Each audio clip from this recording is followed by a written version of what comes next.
plotting something. Over the moonsault. Connecting to the face of Bayley. What up, y'all? This your boy Ace here, and welcome to Afternoons Delight. Let's talk about it, y'all, man. Dakota Kai versus Bayley, man. Now, I'm not going to talk about the match because it did end in DQ.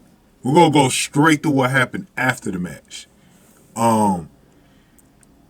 This has been, you know what? This whole feud storyline thing, it's actually been pretty good, man. I didn't expect it to be.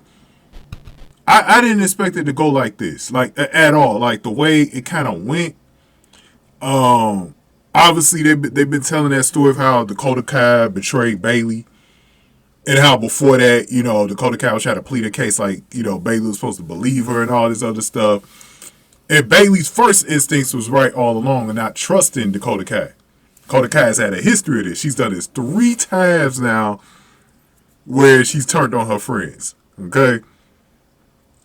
So, people know not to trust Dakota Kai. And before we end this video, I'm going to talk about Damage Control in Dakota Kai, because there's something going on there, right, with the Kabuki Warriors and everything like that, right? And so this was the main event as well. So for the second time this week, we had the woman in the main event. We had the woman in the main event on Dynamite AEW.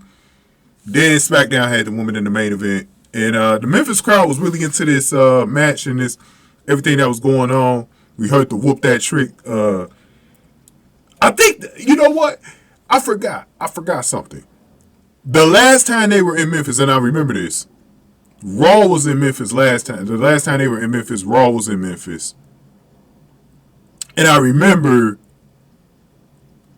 I believe it was Trish Stratus against Becky Lynch in the main event. It was a street fight or something like that.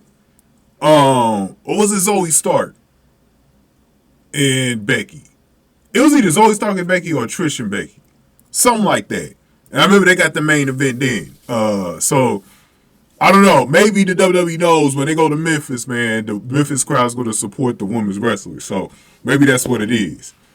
Because Memphis has a good culture of women's wrestling, you know, from the territory days, man. So, they appreciate women's wrestling like I do, personally. And by the way, man, I love the way the Kabuki Warriors dress, man. Like, them Japanese girls, they know how to fucking dress, bro. I was like, I had noticed that. I was like, man, you know what, man? I was like, damn, them Japanese girls really know how to dress. Like, they got this great urban street fashion sense about them, man. They just know how to fucking dress, bro. Like, you know, it's great, man. It's great to see them when they come out.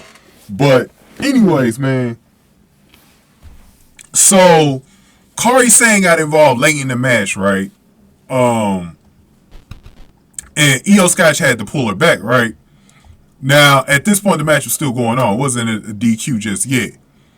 Then Iyo got in the ring and got involved, and some of the other girls, they were trying to attack Bayley too. And then Naomi came out and tried to rescue Bayley, because this is the interesting thing about the whole Naomi thing. I want to know. I definitely can't wait to see if they cover this next week on SmackDown, right? So they were talking about. So this is basically what they were doing. So last week, we know Naomi was watching when Bayley had her interview with Kayla Braxton, right? And you could see on the face of Naomi, like, she actually felt sorry for Bayley. Bianca was like, I don't feel sorry for Bayley and all this other stuff, but you could tell Naomi was conflicted. You know what I mean? You could tell she was conflicted. And so we found out that Naomi does care about Bayley. So maybe she has an ally in that locker room. It reminds me of the whole Jey Uso thing that they were doing when Jey Uso first came to Raw. Cody brought him in, and most of the locker room did not trust Jey because all the damage he did over the last 3 years with the bloodline, right?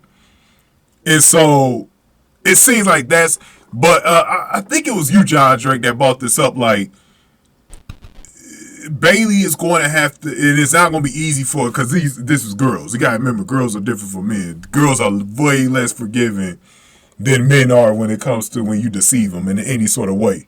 So she's really got an uphill battle, right, Bayley? But if she could get just one girl, and it looks like it's going to be Naomi to align with her, that might help her, right? So it didn't help, though, because Naomi was outnumbered. She got kicked out of the ring. And then Damage Control continued to jump her. Iyo Sky laid down the title in front of her. And then Iyo did this super sick moonsault to Bayley, bro, to end the show. That was great. That was great. That was great. That was great. I love seeing that part right there. So they got a couple of more. They got 3 more weeks until WrestleMania.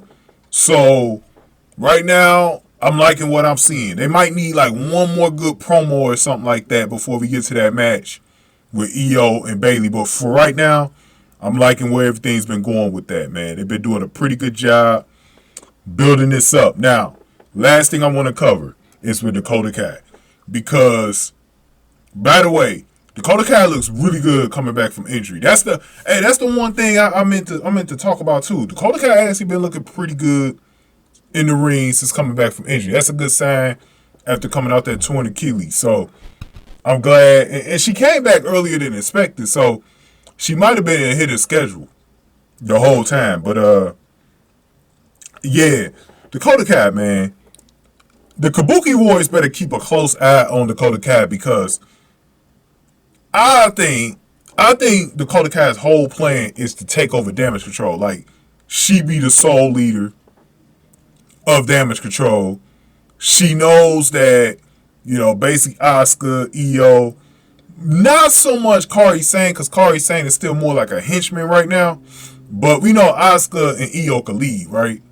So she's looking to get these girls out of the group, right? And I would like it if they did tell that story at some point where Dakota Kai was deceiving the Kabuki Warriors, where they got to try to see if they're going to be the next Bayley, or they can get on top of this damn thing and get Dakota Kai out before she tries to get them out, right? Because I think Dakota Kai, because like I said before, the best thing that they could do is they could bring up a couple of girls from NXT to align themselves with Dakota, and you get a new group going with Dakota. Whether it's still going to be Damage Control or not, I think that's the way to go. Now, I don't know if you keep the Kabuki Warriors heel at that point. They might have to go back to being faces. But we'll see. But I will keep those Japanese girls together, though. Like, I want to split them, because I think they got something going with them. But they might, you know, like they don't have to do this like right away. Like, this is something that you can do.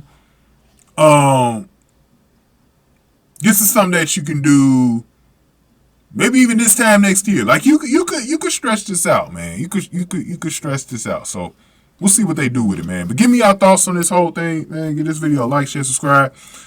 I will see if I cover Raw this week. I'm not sure.